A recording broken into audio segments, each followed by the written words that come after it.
Dans un monde où les relations se délitent, où les promesses se brisent aussi rapidement qu'elles sont faites, Dieu élève un appel puissant, celui de femmes sages, enracinées dans sa vérité, appelées à devenir le fondement invisible mais essentiel de mariages solides.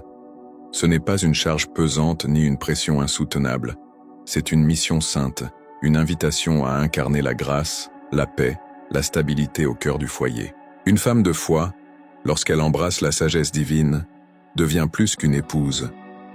Elle devient une colonne spirituelle, un pilier sur lequel son mari peut s'appuyer, un refuge pour ses enfants, un témoignage vivant de la fidélité de Dieu.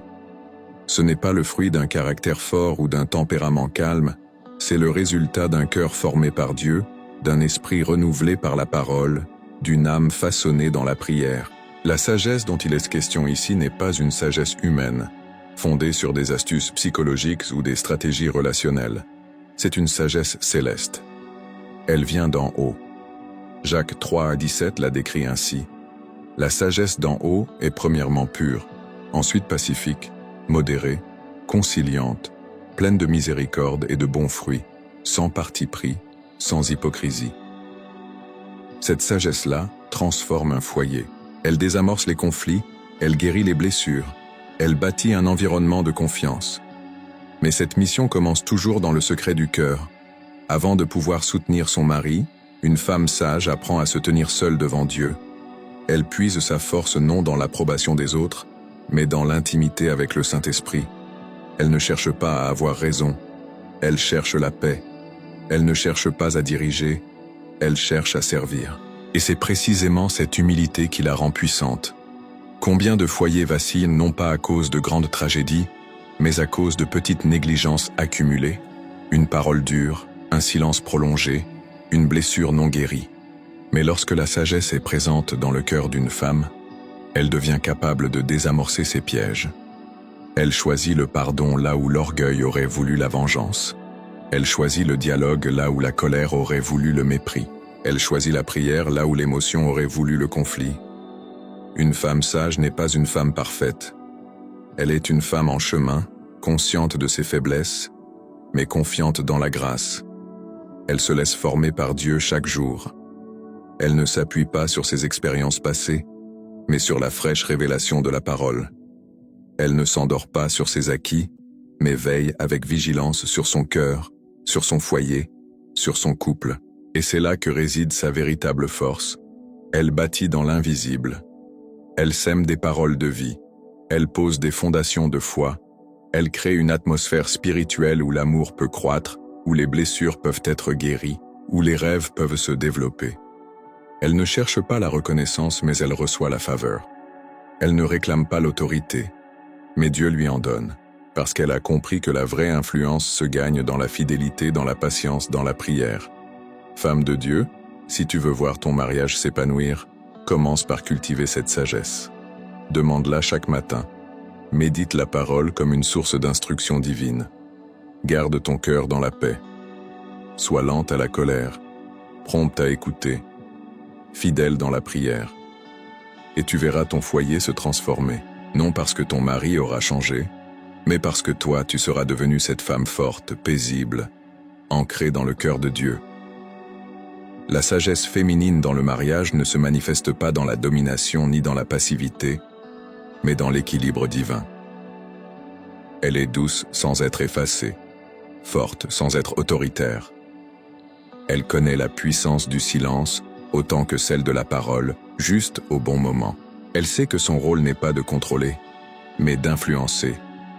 Non par la pression, mais par la prière. Non par la force, mais par la foi. Être une femme sage, c'est refuser les schémas du monde qui dictent que pour être entendu, il faut élever la voix, pour être respecté, il faut imposer. Non, une femme sage connaît une autre voie, celle de l'esprit. Elle choisit la soumission non comme un effacement, mais comme une force spirituelle, car se soumettre selon Dieu, c'est se placer sous sa protection, c'est permettre à son ordre d'opérer dans le foyer, c'est faire confiance à sa souveraineté même quand les circonstances semblent injustes. Mais attention, Cette soumission n'est jamais une acceptation de l'injustice ou de la violence. Elle est une expression volontaire de foi en Dieu, et non une abdication de la dignité. Une femme sage sait poser des limites saines. Elle sait dire non avec fermeté et amour. Elle ne se laisse pas écraser, car elle connaît sa valeur. Et cette valeur, elle la puise non dans le regard de son mari, mais dans celui de Dieu. Dans un mariage, la sagesse devient une clé pour la communication. Elle apprend à écouter sans juger, à parler sans blesser, à corriger sans humilier. Elle comprend que l'intimité émotionnelle est aussi importante que l'intimité physique. Elle crée un espace où son mari peut être vulnérable, où il peut échouer sans être rejeté, où il peut grandir sans peur d'être diminué. Elle devient ainsi une alliée, une force complémentaire. Elle ne rivalise pas, elle complète. Elle ne concurrence pas, elle soutient. Elle ne critique pas, elle construit. Et ce soutien est puissant. Il donne au mari la sécurité de se reposer, la force de prendre des risques, le courage de poursuivre sa mission. Un homme soutenu par une femme sage devient un homme confiant, visionnaire, aligné. Mais cette femme n'oublie jamais que sa première relation est avec Dieu. Elle ne puise pas sa force dans son mari, ni dans son couple, mais dans son Créateur. Chaque matin, elle se place devant Dieu pour recevoir les directives du jour, pour être remplie de paix, pour revêtir la sagesse d'en haut. Et ce manteau de sagesse la recouvre dans chaque situation, même dans les moments les plus tendus. Elle apprend aussi à pardonner, pas à tolérer le mal mais à libérer son cœur. Elle comprend que le ressentiment est un poison qui détruit de l'intérieur. Alors elle choisit, encore et encore, de pardonner. Non parce que l'autre mérite, mais parce qu'elle veut protéger son propre cœur, parce qu'elle veut rester sensible à la voix de Dieu. Elle est une bâtisseuse. Pas avec des briques, mais avec des attitudes. Pas avec des plans, mais avec des prières. Elle sème dans l'esprit, elle récolte dans la paix. Et même si les résultats ne sont pas immédiats, elle continue. Elle persévère. Elle croit. Parce qu'elle sait que Dieu voit tout. Que rien de ce qu'elle fait n'est inutile. Que ses larmes dans la prière deviennent des semences dans l'invisible. Femme de foi, ta sagesse est un ministère. Elle influence ton mari, elle élève tes enfants, elle inspire ceux qui t'entourent. Ne laisse pas le monde t'en détourner, ne laisse pas la lassitude t'en priver. Continue à marcher dans l'obéissance, dans la paix, dans l'humilité. Car ce chemin, même discret, conduit à une récolte de gloire. La femme sage dans le mariage devient un instrument de stabilité, de restauration et de croissance. Elle est l'intercesseuse silencieuse qui, dans le secret, porte son couple devant Dieu. Elle discerne quand son mari traverse une saison difficile, même s'il ne l'exprime pas. Elle perçoit les tensions spirituelles qui affectent son foyer et les affronte non par des reproches, mais par des prières. Elle se tient comme une sentinelle, non dans la peur, mais dans l'autorité spirituelle. Elle sait que le mariage est un champ spirituel. Chaque conversation, chaque décision, chaque réaction peut être influencée soit par l'esprit, soit par la chair. Et elle choisit l'esprit. Non pas par automatisme, mais par discipline. Elle apprend à prendre du recul avant de parler. Elle choisit de prier avant de répondre.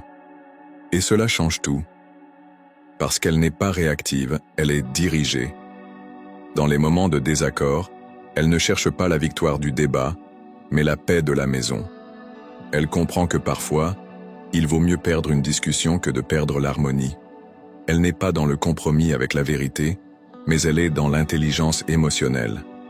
Elle sait que chaque mot prononcé peut blesser ou guérir, et elle utilise ses paroles comme des instruments de vie. Mais elle ne porte pas seule le poids du foyer. Elle apprend à déléguer, à demander de l'aide, à faire confiance à son mari, à l'encourager à prendre sa place spirituelle. Elle ne le remplace pas, elle l'inspire. Elle ne le domine pas, elle le soutient. Et dans cette attitude, elle ouvre un espace pour que son mari devienne lui aussi un homme de Dieu, plus fort, plus sage, plus engagé. Cette femme est aussi une source de vision. Elle ne vit pas dans la passivité. Elle rêve avec Dieu.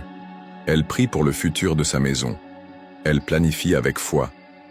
Elle croit que son couple peut impacter d'autres couples, que son foyer peut devenir un refuge pour d'autres, que son mariage peut refléter le royaume de Dieu. Elle ne se limite pas à survivre dans son couple.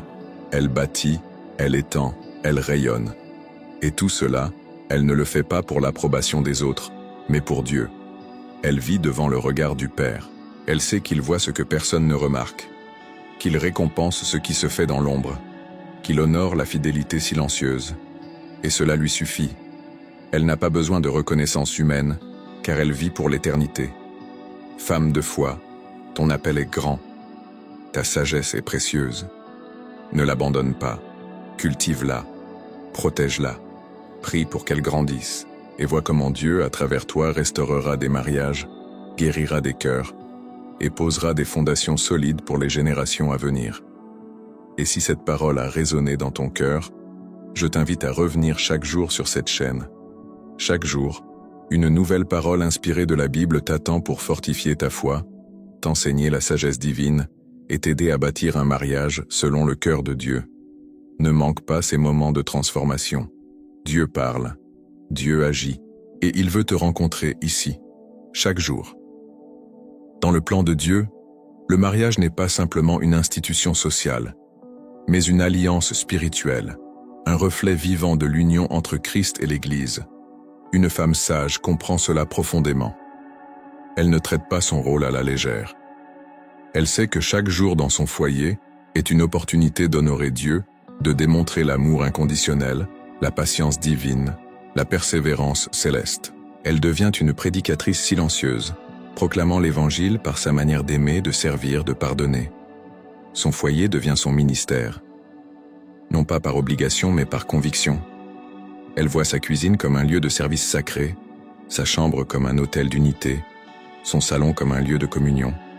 Chaque espace, chaque geste, chaque moment prend une dimension spirituelle. Elle ne sépare pas le spirituel du quotidien. Elle vit dans l'unité, pleinement, entièrement, consacrée. Et cette consécration n'est pas limitée à des actes extérieurs. Elle se manifeste dans l'intention, dans l'état du cœur.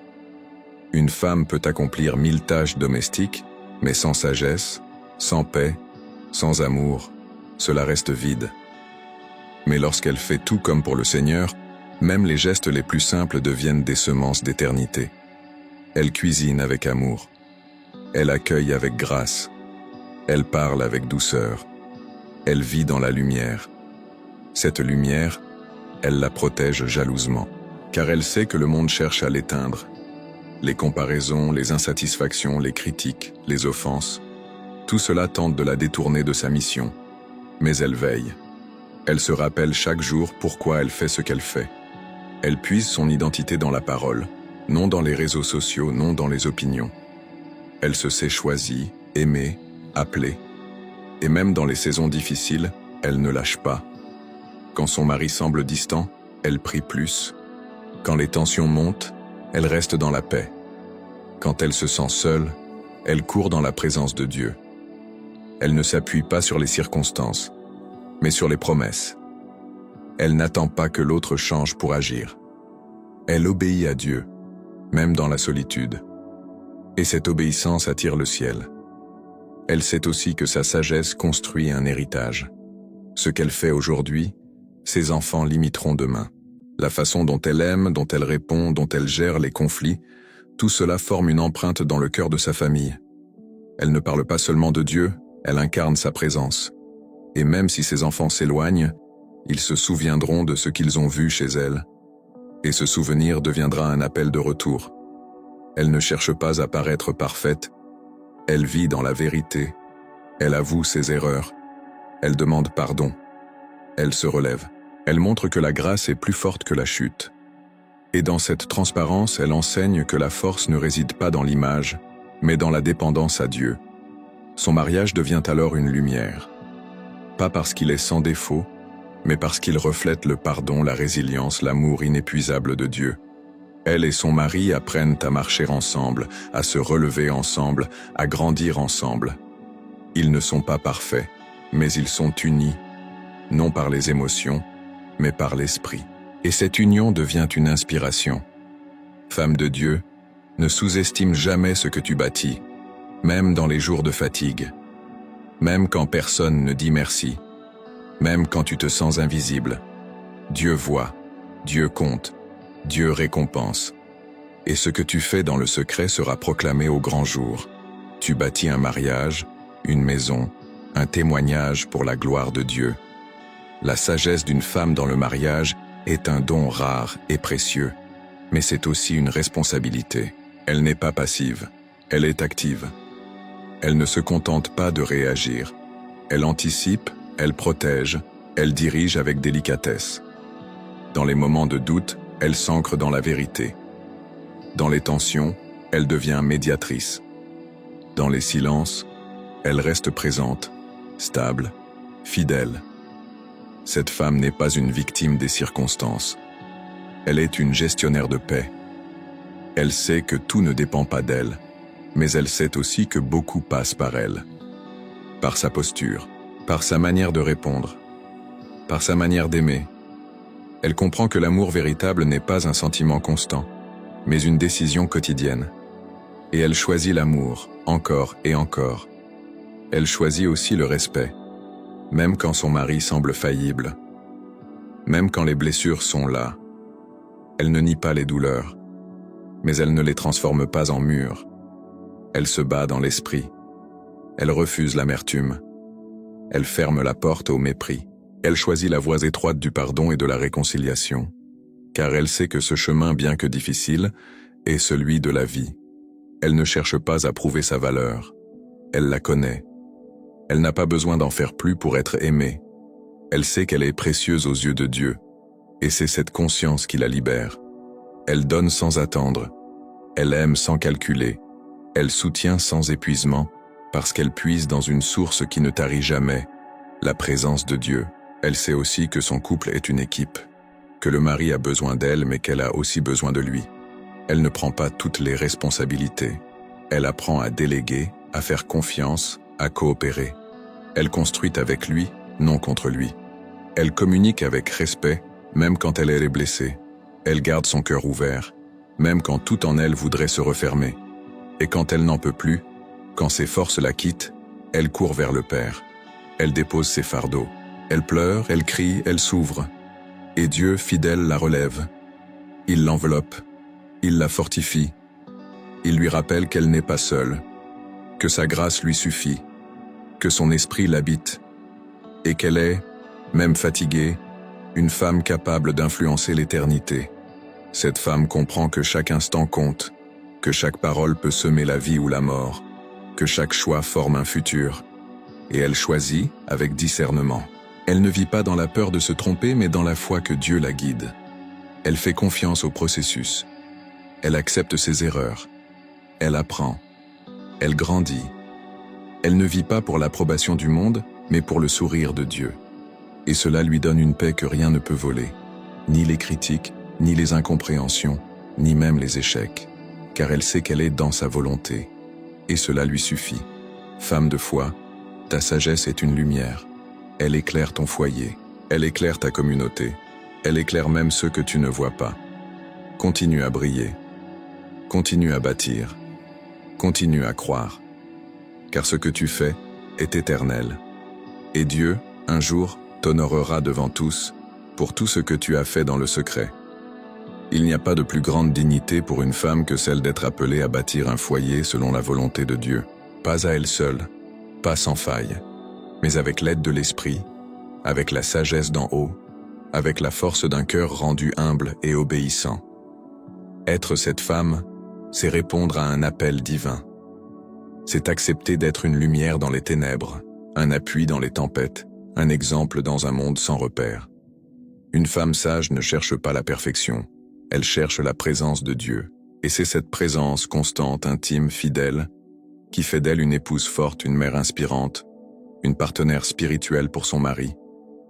Elle comprend que chaque acte d'amour, chaque mot de réconfort, chaque prière chuchotée dans la nuit, a une valeur éternelle. Elle ne court pas derrière l'admiration du monde.